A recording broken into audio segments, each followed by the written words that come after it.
Trump claim ಮಾಡ್ತಾ ಇದ್ದಾರೆ, ನಾನು ಟ್ರೇಡ್ ಕೌನ್ಸಿಲರ್ನ ಇಬ್ಬರಿಗೂ ಕನ್ವಿನ್ಸ್ ಮಾಡಿದ್ದೀನಿ, ನಾನು ಟ್ರೇಡ್ ನಿಮ್ಮ ಜೊತೆ ಜಾಸ್ತಿ ಮಾಡ್ತೀನಿ ಅನ್ನೋದಕ್ಕೆ ಸೀಸ್ ಫೈರ್ ಆಗಿದೆ ಅಂತ ಹೇಳಿ ಟ್ರಂಪ್ ಹೇಳ್ತಾ ಇದ್ದಾರೆ. Of India and Pakistan was unwavering, powerful, and we helped also with trade. I said, come on, we're going to do a lot of trade with you guys. Let's stop it. Let's stop it. If you stop it, we're doing trade. If you don't stop it, we're not going to do any trade.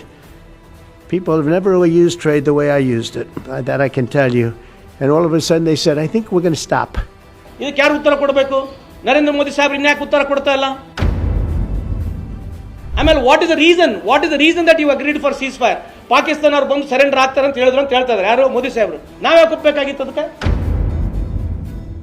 ಈಗ ಪಾಕಿಸ್ತಾನ ಅವರು war ಬೇಡ ಅಂತ ಹೇಳಿ ಮೋದಿ ಸಾಹೇಬರಿಗೆ ಅಥವಾ ನಮ್ಮ ದೇಶದ air commander ಅವರಿಗೆ ಮಾತನಾಡಿದ್ರು, ಮಿಲಿಟರಿ ಆರ್ಮಿ ಕಮಾಂಡರ್ ಅವರಿಗೆ ಮಾತಾಡಿದ್ರು ಅಂತ ಹೇಳ್ತಕ್ಕಂಥ ಮಾತಿದೆ, ನಮಗೆ ಗೊತ್ತಿಲ್ಲ ಅದು.